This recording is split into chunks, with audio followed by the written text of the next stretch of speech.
Hey everybody, Bob Chick back with Hall of Famer Shawn Ray with another great edition of the Voice of Bodybuilding. Shawn, this segment brought to you once again by our good friends at Celsius. I just got my new stock in. It's keeping me refreshed all summer long. And of course, at the big shows coming up. Speaking of which, Chicago coming up next week. No men's open this year.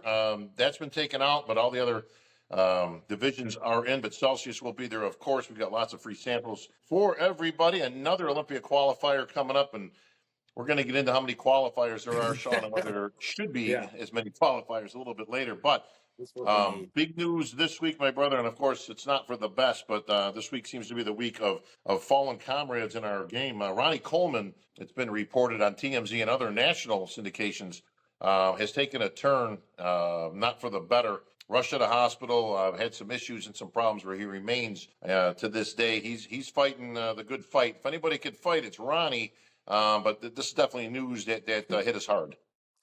No, and it's never the right time for any of our leading men of the game to go down, whether it's injury, sickness, ailment. I mean, we just get so much bad news when something happens to a bodybuilder, and people jump to conclusions as to the reasoning of why they're sick, ill, or whatever. Ronnie Coleman has given us so much service, right? I mean, his first Olympia, where we barely knew his name. He was dead last in 1992. We knew his girlfriend, Vicky Gates. She was more famous at the time. But he's one of those guys, I think, that garners the most respect because he came from the back of the pack. And we know what that's like. Lee Haney started at the front. His first Olympia, he was third at like 22 years old. You know, Rich Gaspari was third like in his first shot at it. But Ronnie came the old-fashioned way, and it took years to get there. The study of persistence, 92, 93, 94, 95, 96, and 97, he was ninth. In 98, he leapfrogged over everybody. He leapfrogged over everybody, and he wrote his own story after that for the next 8 consecutive years before he was toppled by Jay Cutler in 2006, I believe. Were we sharing the mic at that time on the stage? We were on the Olympia stage calling it, bro. So. Yeah, so we saw that career come and go, but it seems like he's done more off stage, incredibly, compared to what he did on stage. And now Ronnie's probably the most beloved bodybuilder we have. When we're talking about social media numbers, guys, you know, you have these influencers that have algorithms, that have a team that work with them, and 20 million followers. None of them have the resume or the track record that Ronnie Coleman did. Because Ronnie Coleman, like he said, he never thought he was going to be Mr. Olympia, which really does humble him more than most of us. Because I thought when I got to the Olympia, I'm going to be the next Mr. Olympia. Ronnie never thought that way, and ultimately became the greatest bodybuilder of our day. And in the retirement years, we've seen him all over the world, Bob. You travel with him in that wheelchair, and I've never seen him complain, not once. Well, like in the famous words of Ronnie himself, why complain? Why complain? 2001, I remember. That's right. From great press conferences.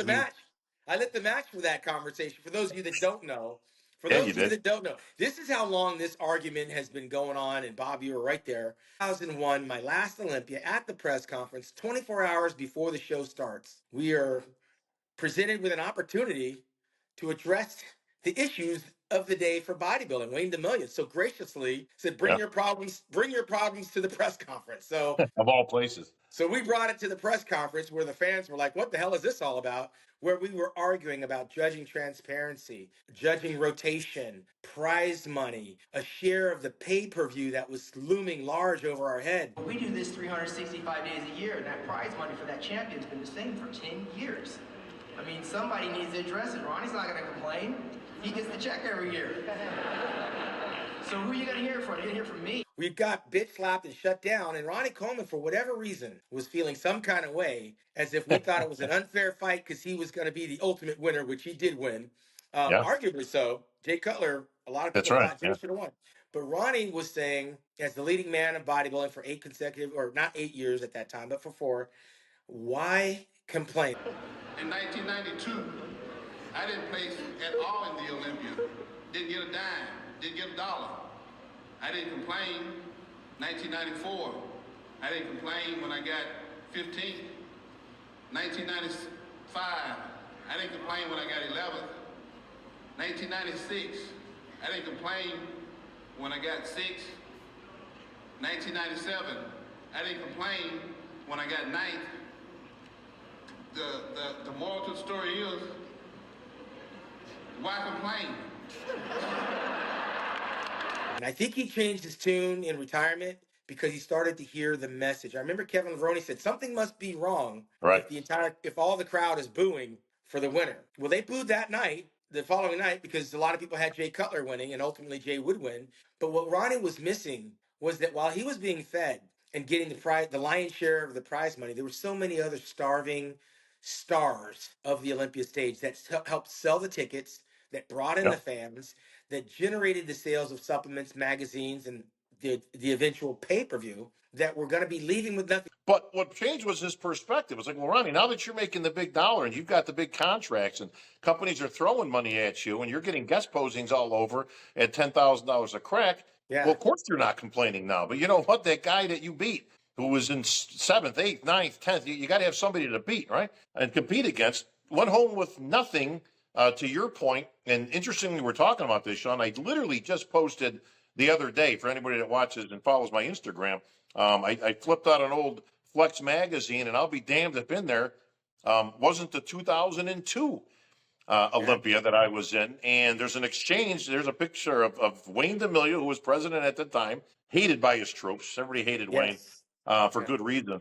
And there's an exchange with me and him as he's going down, and he's explaining why. Now, this is 23 years ago that we're having the same conversation, bro. And if anybody wants to read it, maybe we can put a still up here of that article, and you can read it for yourself. It's not very long. Peter McGuff wrote it, I believe. And Wayne's point was, well, we tried paying everybody a couple of years ago, but guys were coming in out of shape.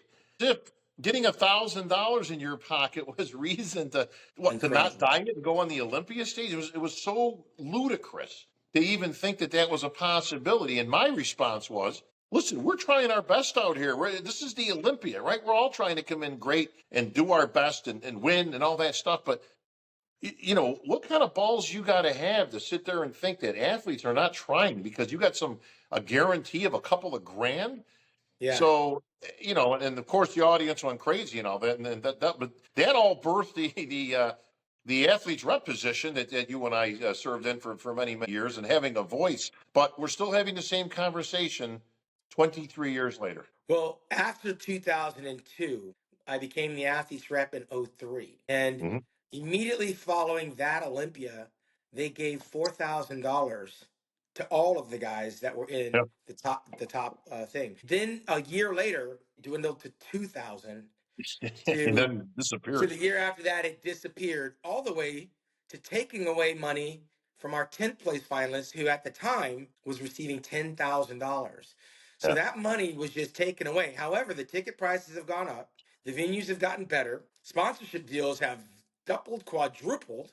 We Yeah. have more participation, more money than ever being thrown at that show. But the more things change, the more some things stay the same. Ronnie Coleman was heard and became notorious for saying, "Why complain?" He had a right to say that because he was getting the lion's share of the dough. But off the record, he recognized later what me and Kevin were arguing while we were dieted down and depleted, Right. that argument was not going to serve us because we were going to get paid on that Olympia. I wound up in 4th that year. Kevin got a 2nd place or Kevin got 3rd, I think, that year. But nonetheless, those other bodybuilders that sat on their hands and didn't say anything, they suffered. They suffered then, and they're suffering now because they're not saying anything. Closed mouths don't get fed. And our passion runs deep. That's why we're still here having the same conversation 23 years later. Ronnie Coleman was instrumental in a lot of things. He ushered in the mass monster with shape and style and condition. Yep. He supersized Dorian Yates. It would have been nice to see Ronnie Coleman at his peak in, like, I don't know, 2000 or maybe 99 Yeah. against Dorian Yates in like 96, 97, somewhere in there. What would have happened? They say the same thing about Lee Haney and Dorian Yates in the Sure. 92 Olympia. That never happened. But with Ronnie in retirement, he became more likable because he found his voice when he was competing and he was winning those Olympias. He very rarely ever said anything. That 01 Olympia was Yeah. literally the first time we heard Ronnie stand for something, and he felt he was being attacked, and he defended himself. But now Ronnie has become that guy where even high school kids recognize Ronnie. He went on to start his supplement company, got a good gig with Panada. He's Yeah. welcome all around the world, flying first class in his wheelchair and his assistants. he's one of the few bodybuilders that actually can sell merch at events and people buy Right. it. And he's got those catch lines, like you said, those yeah, buddy, and lightweight, nothing but a peanut. He's really an icon and a pillar of the sport. To hear that he's down for the count right now, and we have all of this uncertainty running around, I'm just saying, all you prayer warriors that believe in the power of prayer, now is the time to keep Ronnie in your prayers and in your thoughts, and his family as well, because we know he's got an army of kids, and Oh, yeah. I'm sure he may even be a grandfather by now, but Ronnie is one that we don't want to lose, and we want him to get better and get back up on his feet. Well, Ronnie has certainly overcome many adversities with all those the numerous surgeries, as everybody knows by now. And you're right; he's become synonymous with those catchphrases. Listen, TMZ is reporting it. Okay, that's a major news outlet. He's the only bodybuilder on this earth, I'm guessing, that TMZ would actually cover something happening to, good or bad. But to Ronnie's testament, because we do travel with him, and I've traveled with him extensively over the past few years because he's part of the Panada family, and we do appearances all over the world. And I can tell you right now, his popularity hasn't gone down one bit, Shawn. You've been right there with me as we're watching a line of 1,000 people standing there for hours to buy his T-shirt, to get him to sign it, while they wheel him up there and he gets in position, and he can't really move around very well. But you know what? He will sit there and for hours, and he will sign every single autograph for every single fan. Nobody goes home with nothing. He takes care of, especially kids. He's very fond of, and those disadvantaged. So, listen, our hearts go out to the champ. I have been in touch with some people that are close to Ronnie, some of his handlers. They assure me he's getting the best care that he can possibly get. They're still looking into what the problem is. The bottom line, Shawn, is he was at an event, non-bodybuilding event, over the weekend, this past week, and he wasn't feeling well. And he says, well, look, let's just go to the hospital on to make sure. I mean, he's got some issues, obviously, with all his surgeries and various things, medications. So they went, and, it turned out that there was a problem there. I'm not at liberty to say what that is, but it's a serious problem and something that they're looking into. And so he's not out of the woods, but Ronnie has got that fighting mentality. And if anybody could kick ass here and make this into nothing but a peanut, it's certainly Ronnie Coleman. We wish Ronnie the best. Of course, he'd probably be back on his feet in no time and traveling the world again. We look forward to that. But when you talk about icons of the sport, Shawn, he's got to be up there and top 3 of icons, I would say. Yeah, he came from again, my respect comes from the fact that he came from the back of the pack.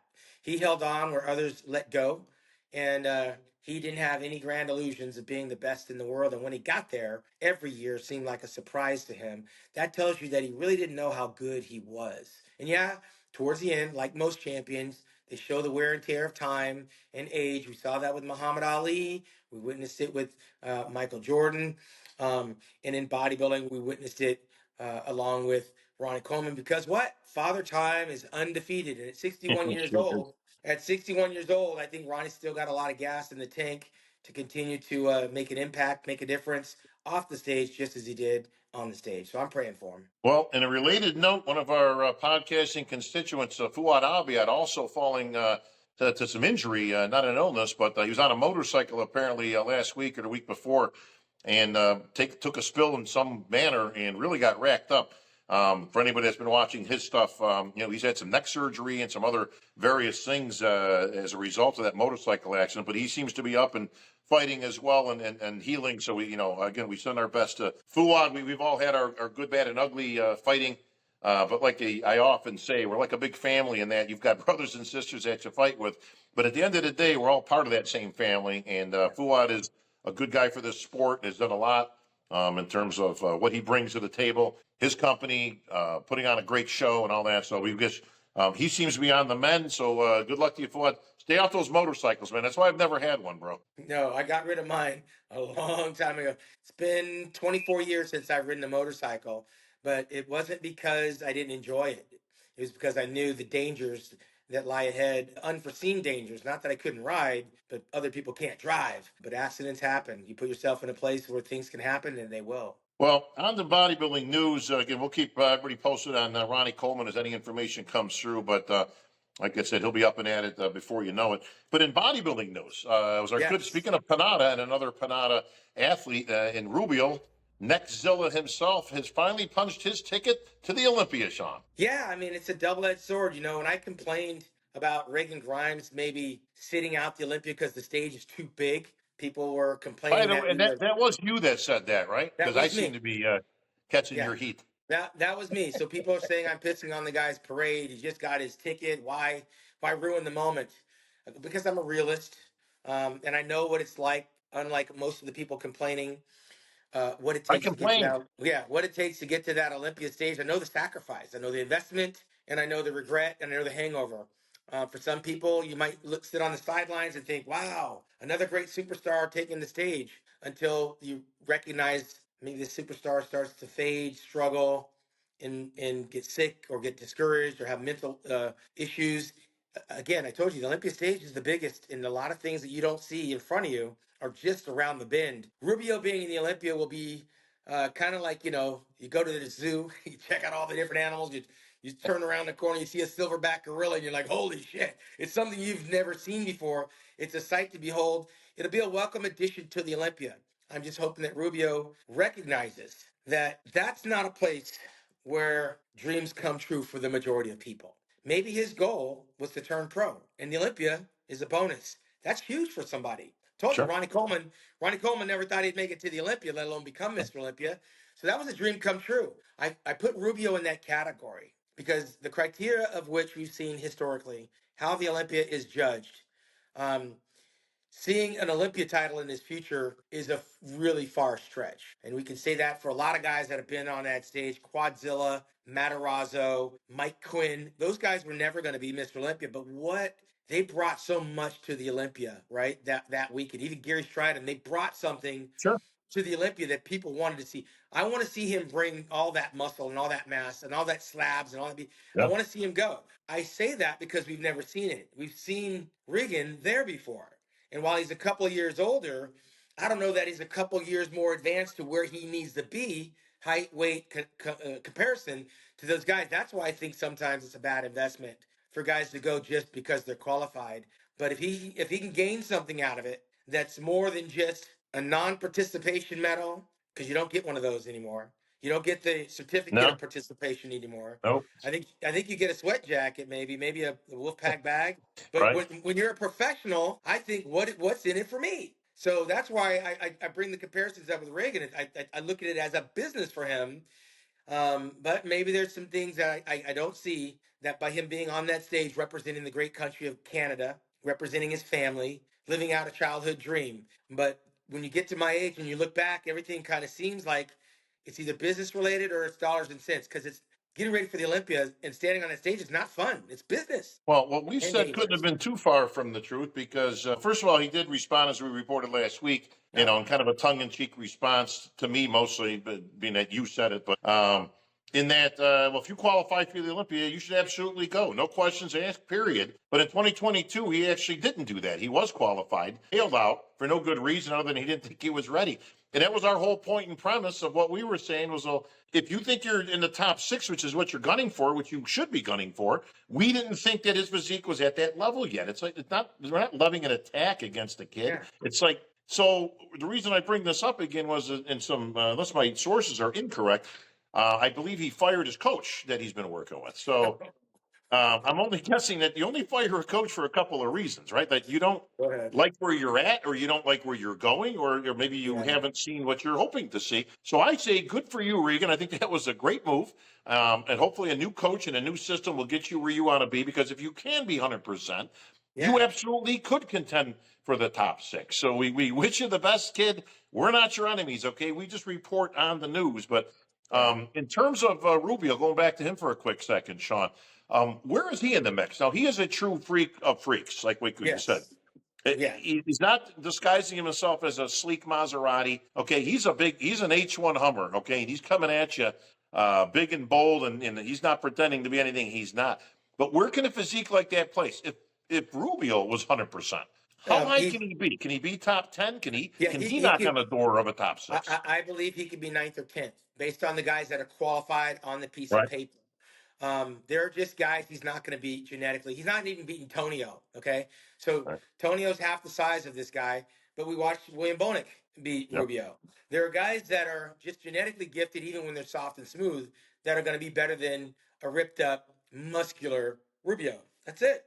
I mean, in story. But Rubio can come to that Olympia stage and let's just say that he gets 10th place, he would be in good company. He'd be like the Jean Yeah. Pierre Fuchs. He'd be like Sure. Jean Pierre Fuchs. He'd be like Mike Matarazzo. He'd Yeah. be like a Mike Quinn. He'd be like a Quadzilla. I mean, there are things that he brings to the stage that are going to be so different than everybody else that on the Olympia stage, the entire world will see it. Not everybody was there to witness that victory. Not everybody sitting on the internet following you in Dubai. But on the Olympia stage, you'll have people in the audience and looking around the world that'll go, holy crap, where did this guy come from? Even if he's peeled. For example, Berto Fox made his name on the Olympia stage. He never won it. But when he was in that Olympia, man, I mean, you're like, wow, look at Berto Fox. What a sight to behold. So I welcome Rubio to the Olympia stage, but I look at him differently than I look at someone like Regan. Because there's a lot of wins in Regan's future, may not be on the Olympia stage, which is why I don't want him to waste time on the Olympia stage. Because that's a place where you're not going to get paid. They're not going to give you a dime if you're in 7th place. You're going to get nothing but a memory. So you're wasting your talent there. It's not time. I remember, I think Jay Cutler qualified for the Olympia. He didn't go. I think Phil Heath sat out his first Olympia. 2 or He didn't- 3 times. Yeah, waiting and waiting Yeah. for, and you know what happens? People age out, people get old, people Yeah. disappear, things happen, and then they're there to strike. Reagan's still young enough where he has time on his side where Yeah, he could buy time. he's only in But his early. He's it, like it, it, 31, 30, he's 31, yeah, 32 years old. So he's got loads of time and loads of potential. Where I do agree with Regan is in this. I think anybody's first Olympia, I think you should absolutely go. yeah, Go that's what there, I'm saying. With experience it, Rubio, test the waters, yes, see where yes, you're at. Right now, you're right. Phil, I think, qualified 2, if not 3 years. I think it might have been 3, but I'm sure it was at least 2. And he didn't go because he wanted to be able to go in and win the competition on his first try. And I don't preclude him from doing it. He was very young at the time and had loads of potential. So, but yeah, anybody who qualifies for a first time, I mean, listen, of course you need to go and be a yeah, part of what's going on. Now, after that, I think is when you got to get select in terms of return on investment, time in and time out, money in and money out, yeah. and where you can realistically place after that. Like So Regan that's got why I don't hold Rubio to the same standard I hold Regan. right, yeah, because Yeah, Rubio, like I say, as per his best, he's going to be fighting down there because he just doesn't have those genetics. Um, Regan does have those genetics. Like he actually yeah, could be that guy down the yeah, road if he's got the right guidance, the right coach, and he comes in on the money. So he's got all the potential in the world. He had kind of half jokingly asked like why I didn't go back in when I qualified in my last show of the Masters Worlds there that I won. And the yeah, answer was real simple. I was already holding the microphone for the Olympia as me and you were taking that stage yeah. later that year for the Olympia. So my at 40 years old, my future was not up there butting heads with Ronnie Coleman Right. and company, trying to get myself into a top 10 of the Olympia when I can just buy a brand new tie and go out there. And I don't know. I think I made the right decision, Shawn. What do you think? No, no doubt. And again, Rubio's an anomaly because he's just a freak. It would have been nice to have Victor Richards on the Olympia stage when they're handing out invites because it would have showed you what's possible with the human body. And not everybody got to see that with Victor Richards, who was not a top world class physique, but he was the modern day Rubio of that time. Rubio, I think, having even a little bit more muscle, even more muscle. Oh yeah, he's a bigger. He makes Victor look like Bob Paris. You know what I mean? It's like holy Right. crap, this guy's he's a big boy and he's got a lot Yeah. of muscle. Like I say, he'll be a great addition to the Olympia. Speaking of the Olympia, I do see Nathan Deasha has put his name into the next show, which is coming up this weekend. So he'll have another stab at an Olympia qualification. As per my conversation with him in Dubai, he says he can get to the States. So that problem that eluded him from getting to the Olympia years ago seems to be solved. So he's going to have another bite at the apple, assuming he can win the competition. Well, I mean, good for him. I mean, he's a professional bodybuild. And again, all roads do lead to the Olympia. That doesn't necessarily mean that everybody that gets there should actually go to the Olympia. The Olympia is watered down. And the more I analyze the watered down effect, the more I'm doubling down on the idea that prejudging should be the cut round. I told you this off the record, Bob, that I have Yeah. a firm belief that on Friday night, when prejudging is over, these athletes should be made known that night via text message, email, or an envelope at the front desk of their hotel room. You didn't make the cut.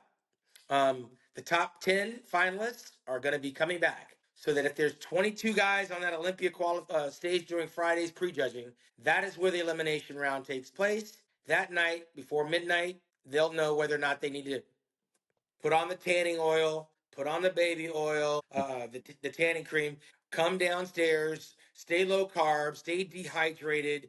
They'll know what their Saturday morning, Saturday afternoon, and Saturday evening is going to look like, other than mandatorily being held over until the 11th hour and everyone parades across the final stage. Yeah. And then you come back with 10 guys. It's embarrassing and it's ridiculous. It's not an honor to walk across the final stage after holding off all day, not knowing whether you should go to the bathroom, drink water, eat food. You got nerves, you got family, you got friends, people in town. I would rather know Friday if I made the cut. Yeah. That way I can enjoy the weekend, I can enjoy the show, I can support my friend, I can enjoy Las Vegas. But the one thing I know is I'm not going to be holding on nervously to a false pretense that I'm going to have some opportunity to do my posing routine. So I'm worried about my posing routine Saturday morning. I'm working on it. I'm rehearsing it. I got to schedule a glazing with Pro-Ten, and I don't know how much they charge. I've got to make sure that I'm eating my carbs, eating my calories, staying away from my family, my kids. For what? To walk out and stand on stage and watch the show like this? You know the guys that'll stand on stage, Oh, yeah. hands Yeah. on the hips, and they got the best seat in the house. But it's humiliating to the athlete to not be a part of the action. So prejudging, cut round, Friday night, it's done. Saturday morning, we wake up, we know via the internet, via the Mr. Olympia website, via the Instagram. Saturday night, we know exactly what 10 finalists are going to come across that stage. And all those guys should get a check along the stage. All top 10 should be receiving a medal, an Olympia medal, and they should get a certificate of participation. I have Yes. 13. I have 13, Bob, that my grandchildren will inherit when I'm off Sure. the planet. They'll be able to say, look, this is what my grandfather did back in the day. If you're in the top 10 of Olympia, you're 8th, 9th, or 10th.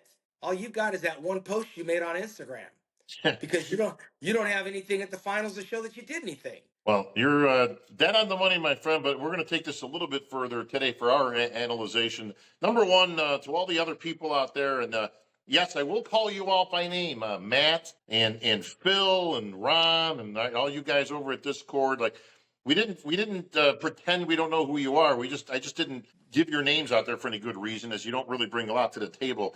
This has been discussed for decades. Okay, guys, this isn't anything new. I know you guys like to think like you're really movers and shakers in the industry of, well, we need to do something about this. We've been talking about this for years. I've got articles in Flex magazine where I'm talking about this. You got videos, Shawn, that were, again, we're on PBW back in the day. The first podcast that me and Dan started this whole thing 20 years ago, by the way, this week. So you're not bringing anything new, guys, okay? What we're doing is we're bringing our perspective. As both of us have been involved on the inside as well as being participants in this game, okay? So to take your premise, Shawn, and I'm going to take it one step further. We're going to split it into two.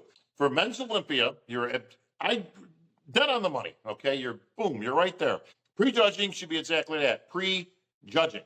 Now, I would take it one step further. You got to move these things back on the same day. There is no advantage in bodybuilding for a marathon. The guys shouldn't have to go over a second day. They shouldn't be on stage for prejudging at 11 p.m. at night when the bodies look 40% better at 12 noon. So I would take your idea, Shawn, and I would say put the prejudging back on Saturday afternoon for the gentlemen. Now, we're saying to Mr. Olympia for a good reason. There's usually around 20. Give or take, some guys, pull out for various reasons or don't get in, injury, whatever. But it's usually about 20. So you don't need a mass extinction of getting rid of people, okay? But you're going to get rid of 10. Let's just say there are 20. You're going to get rid of 10 of them at the prejudging. If you go on Saturday afternoon onto that stage and you go on Saturday night for the finals, one day, one prep, you wake up dry as a bone, Shawn, right? And you're on that stage with one meal in you, looking hungry, with the waist shrunk down and the whole deal. That said, oh yeah, remember those sunken cheek days, Shawn? Remember those days? Yeah. So that said, we've got to split it into two categories, though, because the men's open is not the issue. There's three categories that is the issue, and that's bikini, men's physique, and classic physique. Those numbers have exploded over the years due to the growth of bodybuilding, which is a good thing, okay? But we have upwards of 70 shows plus in those categories, okay? So that leads to 50, even 60-something people last year on stage for prejudging. This is where I contend that we need a whole different system, and I'd be more than happy to outline it to the Pro League, to the Olympia, that we need a different system because it doesn't go far enough, Shawn, in what you're saying, because prejudging ends up being 5-6 hours long with some of these categories, just individual presentations alone, which mean nothing when it comes to judging. Zero. It's of no interest to anybody except for the guy that's doing it or the girl. Lends 3 hours to the prejudging, just an individual posing, Shawn, which means They zero. don't need the individual and the I, prejudging. I mean, right. the prejudging should be groups. Okay, Correct. number one, a minimum of 5 at a time, Agreed. and Maybe they're 10. all maybe 10, and move that prejudging along. I can look at a lineup out of the 10 girls in front of me and go 1, 2, 3. I'm taking 3 from that group. Next one, 1, 2, 3, 3 from that group, and I can deduce that number in Sure. prejudging. I went to Egypt one year with Chris Cormier, and we were both celebrity judges. They had 789 athletes Wow. qualifying for the Egyptian team, Bob. And exactly what I told you, they came out in groups of 10, and we chose 3 from each group after they did their quarter Sure. turns. Boom, boom. We literally were making the cuts as they were coming per group. Those 3 are going to advance. Those other 7, pizza and beer. Yeah. They knew it. They knew it because that was what it was. We were picking the best of it. We got down to, I believe it was 21. Short order. Boom, it was done. This can be done, but they have to be willing to do it. The federation has to be able to do the prejudging for what it's supposed to be: prejudge, cut, and eliminate. We don't need to see everybody individually by themselves. Yeah. 80 girls, 80 minutes. And then you bring them out as a group. It's just, they're making it harder on themselves. Well, listen, let's do the math, okay? Because I'm the one that's on stage actually calling all these names. So I know this and I time them, okay? So I've been at this a long time, people, okay? So when we say that me and Shawn are coming to you from a place of knowledge, okay, this is where it comes from. Do the math. If there's 70 athletes on the men's physique stage, which easily could be this year, if not more, I'm probably undercutting it, but let's just say it's 70. 1 minute routines, that's 70 minutes plus on and off. Now, don't forget, it's not like one follows the other, follows the other. There's an introduction, there's somebody walking to the front, now the time starts. So 70 athletes is not 70 minutes. It's actually closer to about 80 minutes, maybe 85 minutes, okay? That's a long time to sit there. You say, okay, well, listen, they don't need a minute, Bob. Let's give them half a minute. Okay, so let's cut that in half. Let's just say it was 80 minutes. Now it's 40 minutes, okay? 40 minutes of sitting there is a long time times 3 classes, because the other 2 classes have just as many people.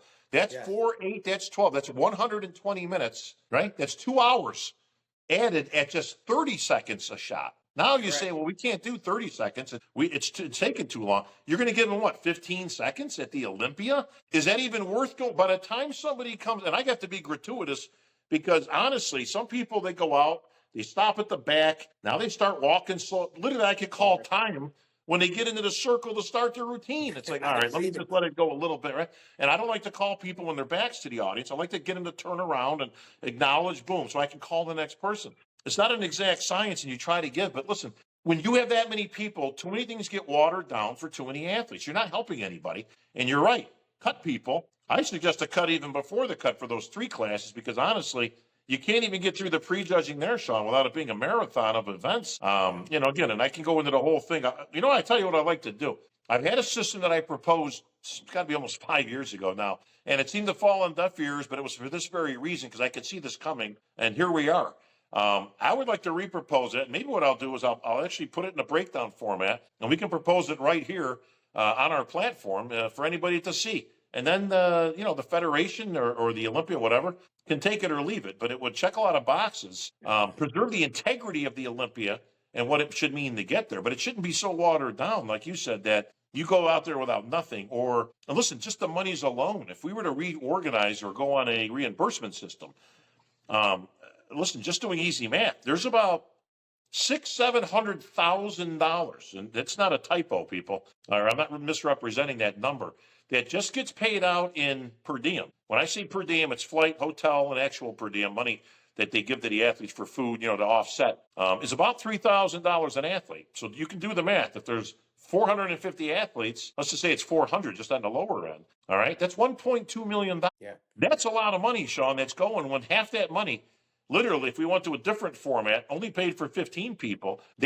you could put $100,000 into 7 categories to pad those up, where the 10th place finisher walks out of there with $10,000 or $15,000. Now we're talking. Well, of course, but you and I shouldn't be the ones having that conversation. I mean, the federation, the Olympia, the people around know this problem exists. This is not new. I mean, did we not make any progress from a year ago?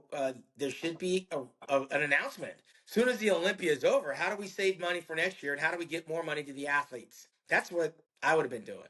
No, we're These here to help. conversations, these conversations are happening now, but I believe the federation is the one that should be dictating this. You know, if I had a franchise, Starbucks, I would expect that your Starbucks is exactly like mine. Even though you're in Georgia and I'm in California, you're paying a rate, I don't know, $250,000 for the franchise. I expect yours to be serving what I'm serving and look and taste the same. Well, when it comes to the Olympia, there should be things that the guidelines are the same across the board. And when it comes to the Olympia, those rules and regulations should be in the very first January announcement for the 2025, for the 2026 Olympia year. Here's what we're going to be doing. So that when I qualify at the Arnold Classic, the Texas Pro, the Tampa Pro, when I know that I'm qualified, I'm getting a letter from the federation or from the Olympia, since it's the Olympia show, that tells you, here's what you're going to get. You got to be top 15. You're going to get a $3,000 reimbursement. Find your way to Las Vegas. Every one of those qualifying shows to get to Las Vegas are all over the world, from Germany to Romania to China. And yet those athletes find their way there, find a hotel, get that Olympic qualifying. Suddenly nobody can find their way to Vegas. Suddenly nobody can book a room. Agreed. I would say you will get $3,000 reimbursement if you're in the top 10 or the top 15, which you're being very gracious in the top 15. But everybody else, you know, the Olympia is not a travel agent. The Olympia doesn't, they shouldn't be focusing on booking plane flights from all around the world and Right. reserving hotel rooms. If you don't show up as an Olympian, yet you can find your way to qualify as an Olympian, then there's a problem. If an athlete doesn't show up, then the other athletes are the benefactors.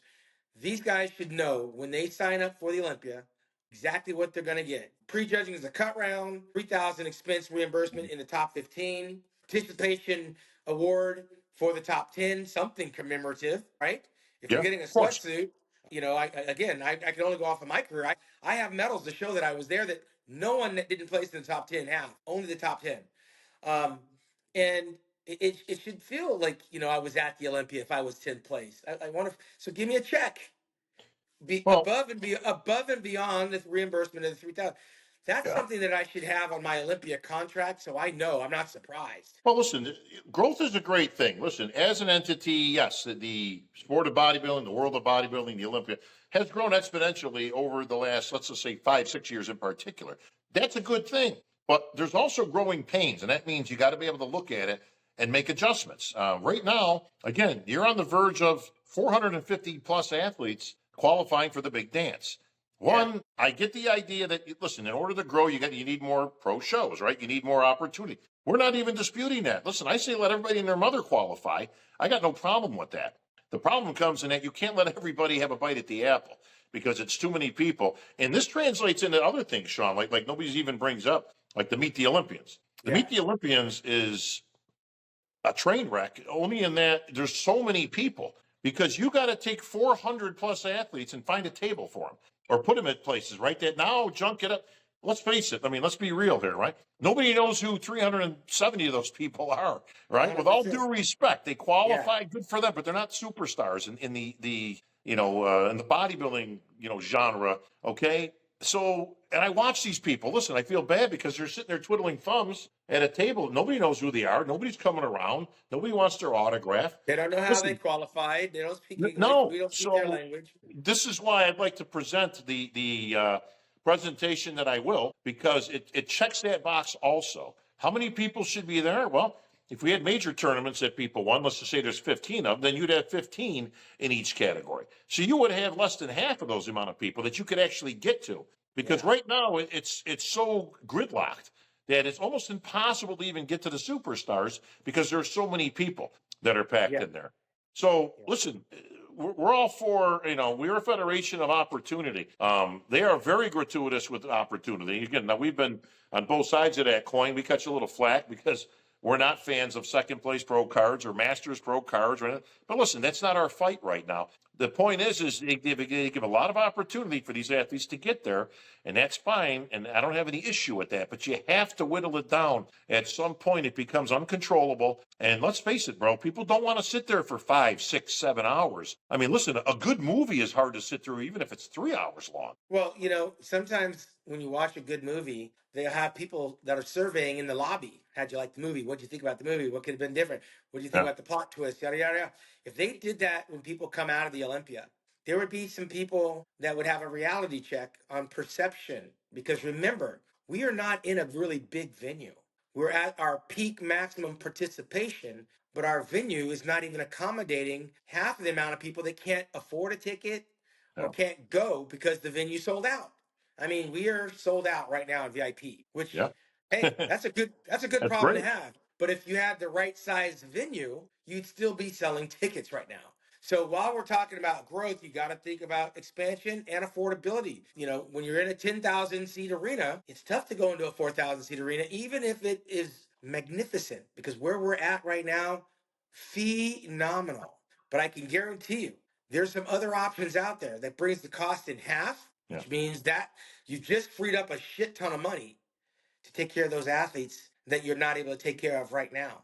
Those Well, guys that are in 6th, 7th, 8th, and 9th, and 10th, you can take care of them. But more importantly, you can open the door to let those people that want to come but can't because there's no seats available. I'm all for going into a bigger arena because we're growing, but we're making it more exclusive. If this is the UFC, great, because they got a great UFC pay-per-view market. It forces you to buy the pay-per-view. But our sport's not like the UFC. We have people that want to go, they come to Vegas, they can't go. They can go to the expo, they can't go to the show. There's no tickets. yeah. There's athletes in the show that can't get tickets for their family. So Well, that has to be addressed as well. yeah, I'd love to see things go bigger and better to reflect the moving times. Speaking of moving times, not all things are moving up and onward, Shawn, as I seen a couple of videos this week that I literally had to shake my head.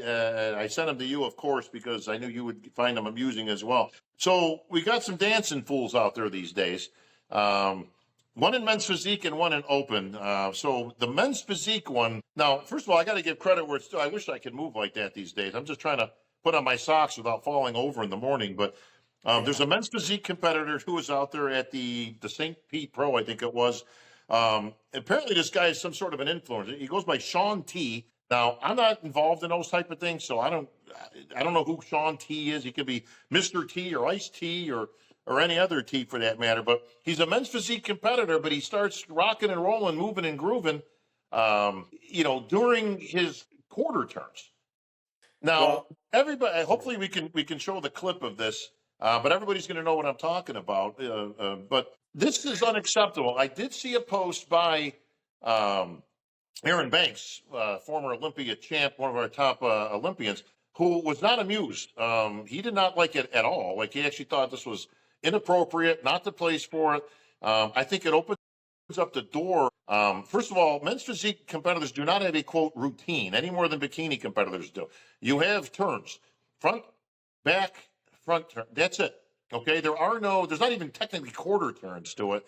There's not even technically poses. I mean, it's a front pose, right? That's it. We have been lax in the years, which I agree with, to let them kind of be a little creative, let them own it, like a little transition, poses in between. That's cool. Listen, I don't have any issue with that. Let's not be that much of a hard ass. But this is actually like dance moves. Like, I was waiting for him to start breakdancing. This is a bad precedence. Well, not only is it a bad precedence, but I've been yelled at because I stepped over the line. I know, right? I've been yelled at because they can't see my number. You're going to yell at me to turn to show you my number, tell me to back up and get off line. You're going to yell at us to not elbow each other. Give yourself room, guys. Spread out. How many times have you heard spread out? Oh, yes. Oh, yeah. But then you got some guy jumping up there like a jackass at a strip club, and no one's acknowledging what we're watching. There should have been a video right afterwards saying, guys, this is what you're not supposed to do was he a professional, by the way? Yeah, I believe. I don't know if he's a Masters guy or, but this is it's even pro worse show. it's even worse when you're a pro because these guys, you have these athletes meetings before the show. They're registering. I mean, at some point you got to remind them what they can and cannot do. We watched a gentleman in Africa, Nigeria, I believe, walk out on the stage full of himself, fired up, got excited, attempted a backflip and broke his neck and Oh, died I remember right, that. right in front of people. I remember that. My point is, you got to remind these athletes that are depleted and dehydrated. We love entertainment, okay? But your entertainment's got to be within these four parameters, within the rules and regulations. When you get outside, you're going to get disqualified. That guy, had he known, which I believe he did, the rules, because he's never seen anybody else, so he was making up his own original Sure, sure, thing, sure. that he would maybe be suspended or fined back in the Wayne DeMilia days. Right. He would have done it. And the music man should be in tune with the head judge that if you see that, because they're watching, cut the music. Where's the head judge with the microphone saying, all right, stop, stop, stop, stop, stop, reprimanding him? I've seen Olympians get yelled at in front of crowds because they were standing too close. Their hands are too Yeah. high. Oh, yeah. Their numbers are not being seen by the judges. Yeah, if you're not going to reprimand these guys, this is going to get elevated. And we're going to see more and more of it. And we're going to start to see the guys come back doing a backflip. And we're going to Right. see a repeat of what happened before. Well, this is a problem now. We weren't there, okay? I don't even report to know what happened personally, like back then. I would have shut it down. I don't know who the head judge was there, but honestly, on the spot, and listen, it's not like you're expecting this, but I would have shut that down, I think, while it was going on. But even at that, I don't know, maybe if the guy got talked to backstage or something, but I'd have been shutting this thing down, and I've been putting a video out from the main office this week to say, look, guys, this is not where we're going, okay? Any further men's physique competitors, this is not a dance competition, okay? It's ill-placed, it's not professional, it's not what we do, and it's outside the scope of the rules. We already give you guys license to do what you do, because you shouldn't even be doing half those turns, and now they want to sneak a pose in here and there. That's why we've got different categories, guys. There was another one, oddly enough, this very week at the Flex Pro, and I believe the guy ended up taking third or fourth. He full out just goes into a dance routine.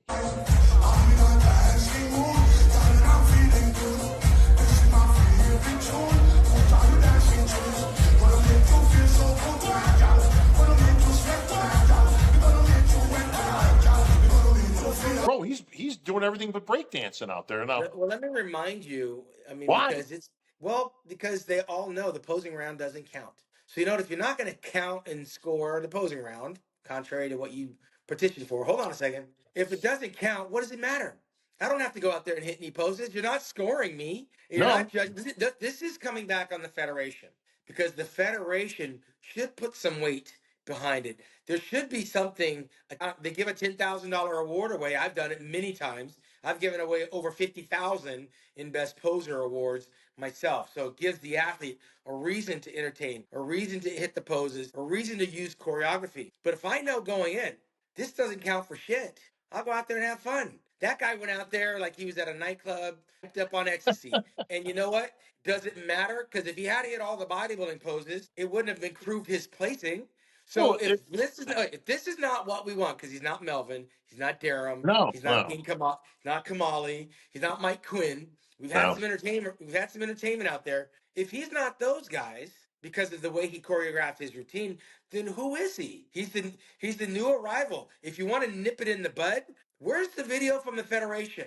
They'll show us a video of what we're looking for with, all right, here's a picture of Ashley Kaltwasser 15 years ago. Right. That's what we want for a fit model, okay, ladies? Now, why don't you roll the clip of this guy jumping around like a jackass and say, guys, this is not what we want. And if you do it, we're going to stop the music, kick you off stage, and get you out. They should do the same thing for the bodybuilder that comes out with all these F words and four-letter words and racial epithets in their music. If you do it, it's a hard no, full stop. You're going to embarrass yourself. You're going to embarrass us. You're out of here. You know what video is getting the most views on my Instagram? Is my posing compared to that guy jumping around. Oh, Why? yeah, there you They somebody think it's AI. They think that was a great video count, by the way. They got, for those who didn't see it, go on Sean's Instagram. So they did a side-by-side of one of Sean's classic routines next to this idiot jumping around like a fool on stage. And I mean, it just, you can't imagine like a Lee Labrada or you or a Bob Paris or, again, any of these, Muhammad McCowell jumping around like a damn fool. Now, it doesn't help his physique. Honestly, I would have placed him outside the top 5 just because of that. Because it's like, well, I don't know. You didn't show off your physique to any degree, because all those names you mentioned, Melvin and Durham Charles and King Kamali and Vince Taylor and all those guys, they all had one thing in common. They still showed their physique. and incorporated posing, whether they're pop locking or moving robotically, whatever, right? Those are some of the greatest routines I've seen for entertainment. And I don't have any issue with that. Again, let them express themselves as fit. But this guy literally just dances around. Like, to me, this is as stupid as somebody going into a dance competition and breaking into a posing routine. And they go, oh, what's this guy doing?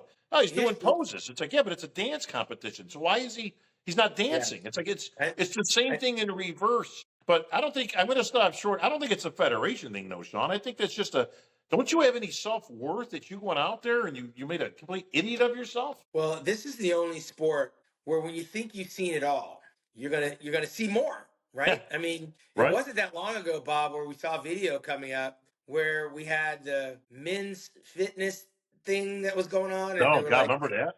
oh yeah, we just when you think you've seen it all. But when I say it's a federation thing, if the federation says hard no, and they start making videos reminding the athletes of which you're supposed to conform, then we won't have other copycat guys. Because right You know what? now, I got no issue with that either. You know what? Put a video out from the office, Tyler, whoever again would like to do it, or a head judge, whatever, and say, listen, this is not what we're looking for, guys. Okay, listen, technically, yeah, you can go out there and do whatever the hell you want. You want to stand there in a with your arms folded up the entire time and not hit any pose. I go, well, it's your minute, but you're not helping yourself. You're not helping your physique, and we've explained this many, many times, Shawn. Even though you're not getting scored on it, you are getting judged.